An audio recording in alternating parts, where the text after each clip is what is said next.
세입자 보증금으로 투자금 모두를 회수하고도 수억 원의 돈이 남는 물건입니다. 이 영상을 끝까지 함께 한다면 오늘 여러분은 인생을 뒤바꿀 수 있는 절호의 기회를 얻는 것입니다. 솔직히 말해서 서울 관악구 신림동 한복판에서 다시는 못 볼 경매 물건입니다. 지하 1층에서 옥탑까지 갖춘 4층 규모의 신축급 다가구 주택이 감정가 23억 4천 물건이 내 투자금 하나 들이지 않고 몇 억을 남기고 이자로 매월 수백만 원을 꼬박꼬박 챙길 수 있는 꿀같은 물건입니다. 뿐만 아닙니다. 현재 세입자가 꽉 차 있는 상태입니다. 지금 시장에서 서울 다가구가 반값까지 떨어지는 경우 거의 없습니다. 특히 신림역 당공역 생활권에서 이 가격은 진짜 이례적입니다. 그리고 이번 물건은 일정도 이미 확정됐습니다. 입찰은 2025년 12월 16일 화요일 오전 10시 서울중앙지방법원 경매구계에서 진행됩니다. 형님들, 이 날짜는 달력에 체크해 두셔야 합니다. 이제 기본 정보만 아주 간단하게 정리해 드립니다. 이 건물은 서울 관악구 신림동 1450-46 대지 약 56평에 연면적 102평 정도의 단독주택형 다가구 주택입니다. 지하는 1층, 지상은 3개층으로 구성되어 있고 옥탑까지 포함된 구조라 사실상 4층 활용이 가능한 물건입니다. 현재 최저가는 감정가의 51%, 12억 2,500만 원 선, 입찰 보증금은 약 1억 2,200만 원입니다. 자, 여기까지가 기본 틀이지만 이 물건의 진짜 가치는 지금부터 시작됩니다. 건물 구조, 주변 입지, 그리고 임차인 구성까지 확인하시면 왜 이게 서울 반값 신축급 다가구라고 하는지 그 이유가 명확해집니다. 이제 이 건물의 실제 구조를 보시면 왜 제가 1단계에서 가격 대비 가치가 말이 안 된다고 말씀드렸는지 더 분명해지실 겁니다. 이 물건은 기본적으로 지하 1층, 지상 3층, 그리고 옥탑까지 활용 가능한 구조입니다. 즉, 서류상으로는 3층 건물이지만 실제로는 4층 전체를 임대할 수 있는 수익형 구조를 갖추고 있습니다. 지하에는 원룸이 5세대, 1층과 2층도 각 5세대씩, 그리고 3층에는 2세대가 들어가 있습니다. 총 17세대가 꽉 채워져 있는 구성이라 관악구 특성상 공실 걱정이 거의 없는 구조라고 보시면 됩니다. 하물며 옥상 옥탑까지 1세대가 또 들어와 있습니다. 외관은 철근 콘크리트 구조로 지어져 있고 2015년에 사용 승인을 받은 만큼 건물 상태가 굉장히 양호한 편입니다. 관리만 조금 손보면 임대는 충분히 안정적으로 유지할 수 있는 조건입니다. 자, 이제 주변 환경을 보겠습니다. 신림동은 여러분도 아시다시피 원룸 수요가 끊이지 않는 지역입니다. 고시촌의 중심축이기도 하고 보라매병원, 중앙대 캠퍼스, 서울대, 직장인 벨트까지 배후 임대 수요가 정말 넓습니다. 이 건물은 위치적으로도 신림역과 신대방역 사이에 있는 생활권 대체지입니다. 걸어서 1215분이면 전철역 접근이 가능하고 버스 노선도 촘촘해서 임차인 수요가 거의 끊기지 않습니다. 무엇보다 이 주변은 낮에는 병원 교육 공공기관 수요가 많고 저녁에는 대학생과 직장인 흐름이 많아서 원룸 임대가 가장 안정적인 지역 중 하나입니다. 즉, 이 건물은 구조적으로도 주변 환경적으로도 원룸 다가구의 정석에 가까운 물건이라고 보시면 됩니다.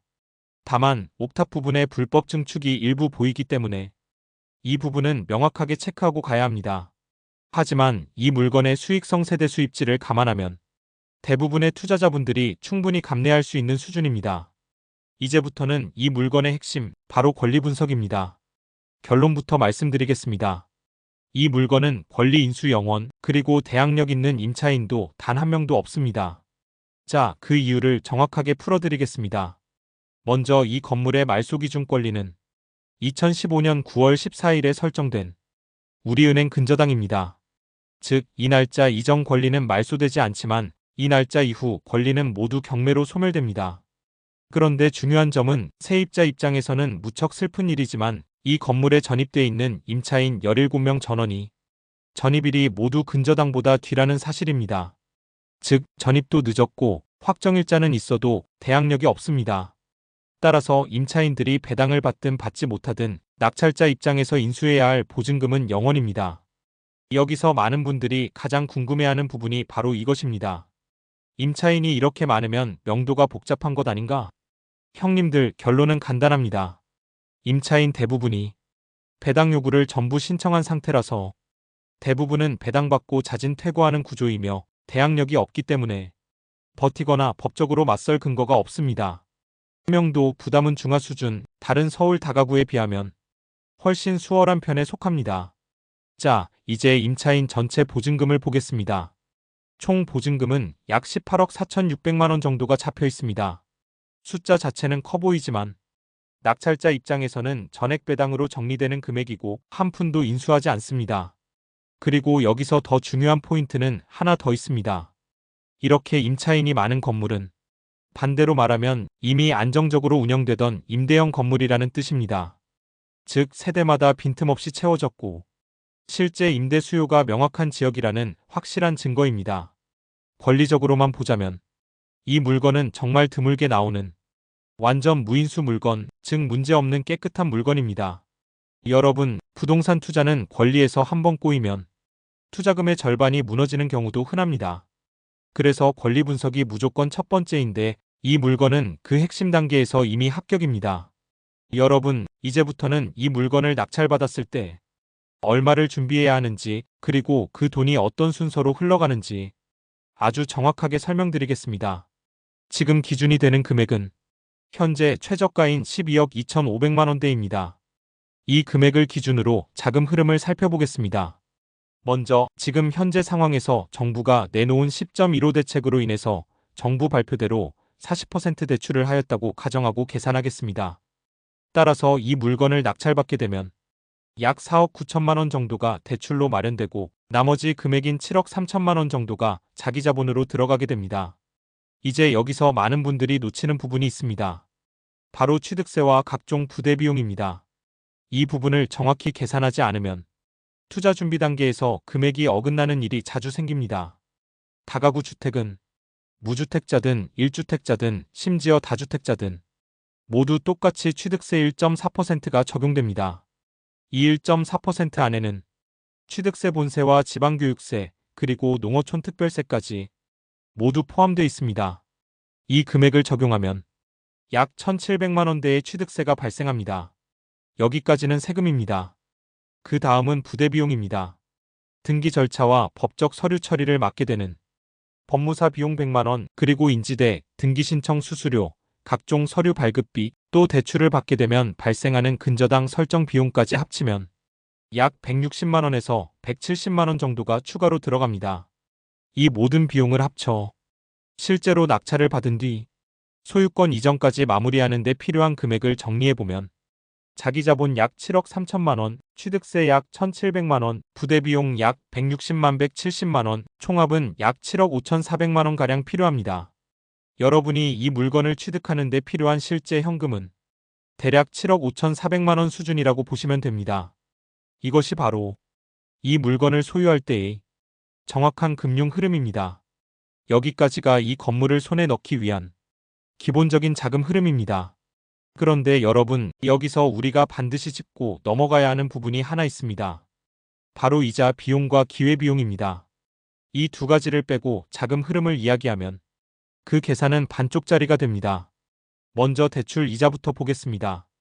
방금 말씀드린 대로 이 물건은 대출이 약 4억 9천만 원 정도 나오게 됩니다.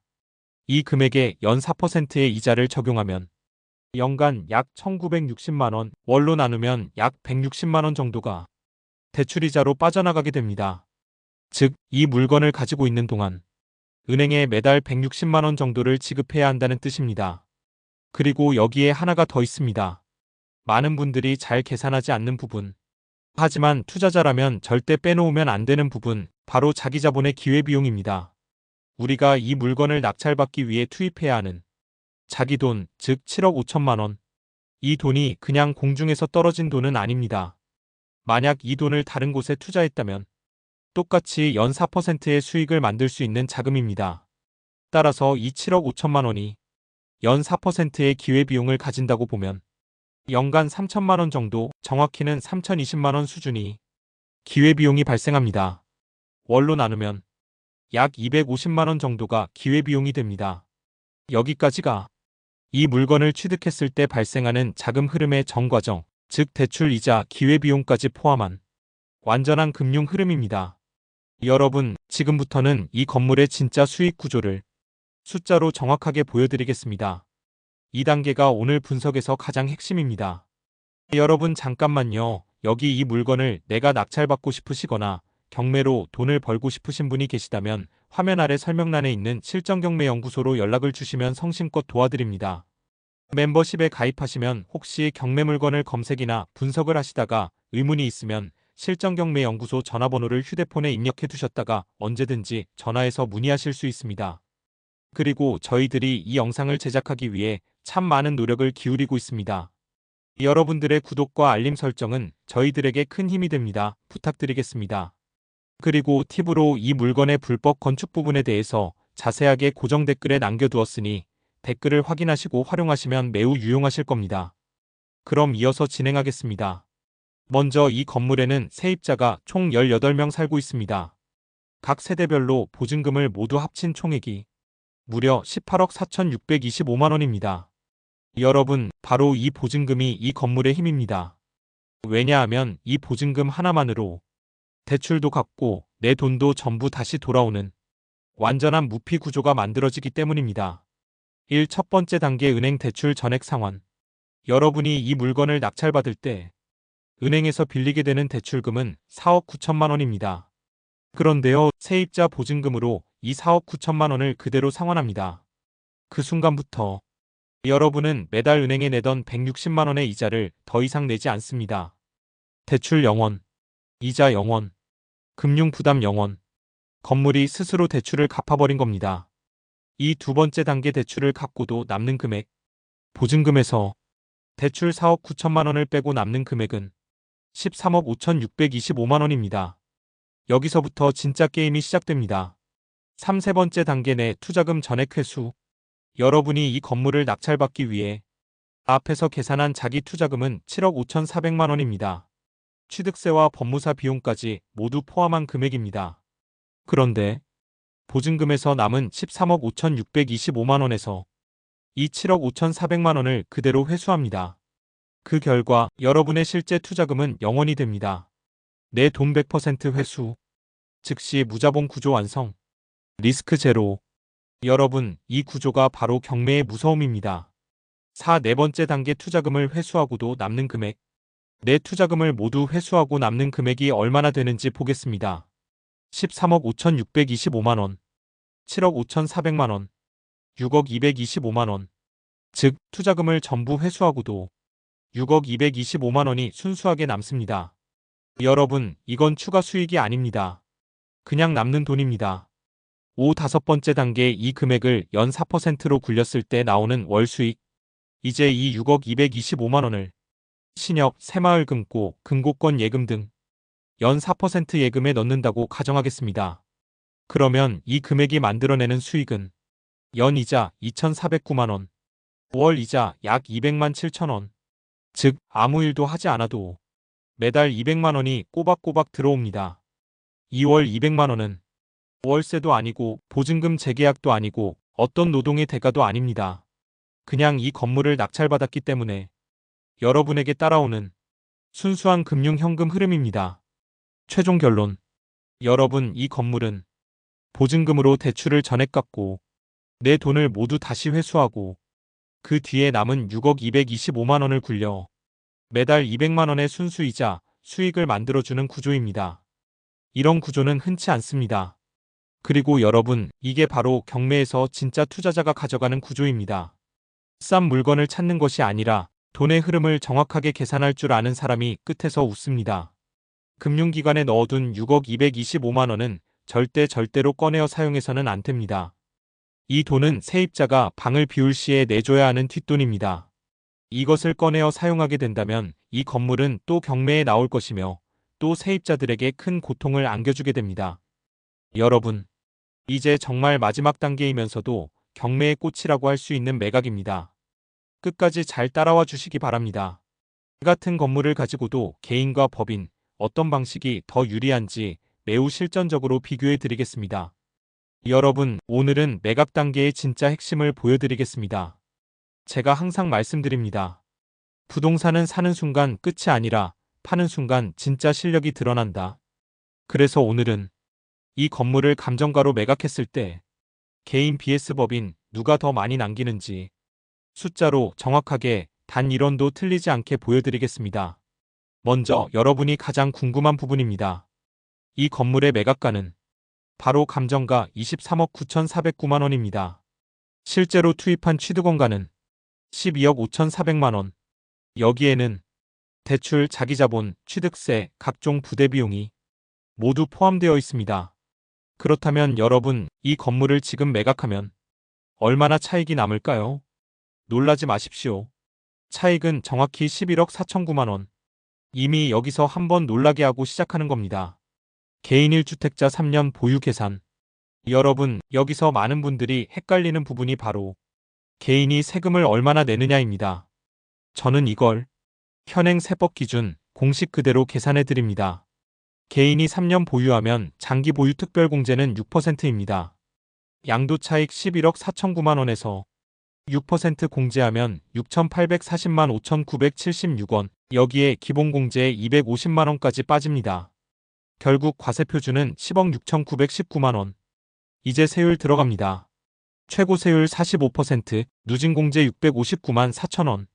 그럼 개인이 내야 할 세금은 정확히 5억 2,199만 원. 여러분, 여기서 중요한 포인트가 있습니다. 많은 분들이 개인이 훨씬 유리하죠? 이렇게 물어보십니다. 아닙니다. 최고 세율 45%의 파괴력은 어마어마합니다. 그래서 개인이 3년 보유하고 매각하면 손에 남는 금액은 약 6억 1,810만 원. 여러분, 여기서 우리가 첫 번째 결론을 얻습니다. 개인도 남기는 건 많지만 최고 세율 때문에 많이 털린다. 법인 즉시 매각 계산. 이번엔 법인입니다. 법인은 장기 보유 특별공제가 없습니다. 대신 양도세가 완전히 다릅니다. 법인 양도차익 11억 4천만 원 전체가 과세됩니다. 세율은 2억까지 9%, 초과분은 19%, 지방세 10%가 한 번 더 붙죠. 계산하면 법인세 2억 1,628만 원, 개인보다 약 3억 가까이 적습니다. 단점이 하나 있죠? 법인은 취득세가 무겁습니다. 취득세가 12.4%, 이 금액이 1억 5,549만 원. 그러면 법인이 매각 시 최종적으로 손에 쥐는 금액은 약 7억 6,832만 원. 여러분, 여기서 아주 중요한 사실이 나옵니다. 법인은 취득세에서 크게 맞지만 양도세에서 훨씬 유리하다. 개인 vs 법인 비교. 이제 전체를 딱 한 번에 비교해 보겠습니다. 구분개인 3년 보유법인 즉시 매각. 양도차익 11억 4,009만 11억 4,009만. 세금 5억 2,199만 2억 1,628만.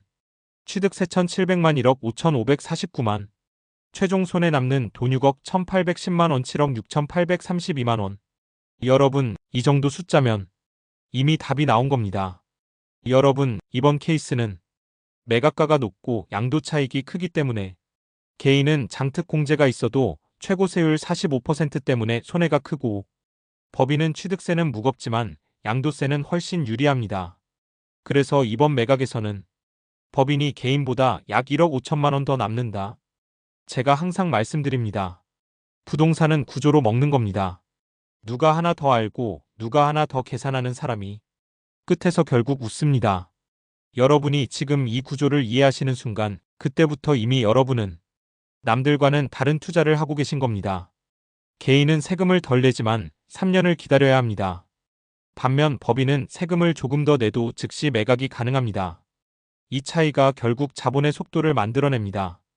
1년에 한 번 버는 사람과 3년에 한 번 버는 사람. 누가 더 빠르게 부를 쌓겠습니까? 바로 자본 회전 속도가 빠른 사람입니다. 그래서 빠르게 굴리는 사람 법인, 안정적으로 오래 보유하는 사람 개인. 이런 구조가 나오는 것입니다. 여러분, 오늘 보신 것처럼 같은 건물이라도 개인과 법인 중 어떤 전략을 선택하느냐에 따라 최종 수익 구조가 완전히 달라집니다. 돈은요, 얼마나 많이 버느냐보다 얼마나 빠르게 굴리느냐, 이것이 훨씬 더 중요합니다. 이 숫자의 의미를 정확하게 이해하는 순간 여러분은 이미 남들과는 다른 눈을 가지신 겁니다. 그게 바로 강한 투자자의 길입니다. 더 깊은 분석이 필요하시다면 언제든지 문의 주십시오. 그리고 멤버십 가입해 주시면 경매 투자에 매우 유용한 팁들을 얻을 수 있고 의문이 있으면 언제든지 전화로 문의가 가능합니다. 여러분 잊지 말고 꼭 구독과 알림, 좋아요 부탁드립니다. 감사합니다. 다음에 더 큰 돈 되는 경매 물건으로 다시 찾아오겠습니다.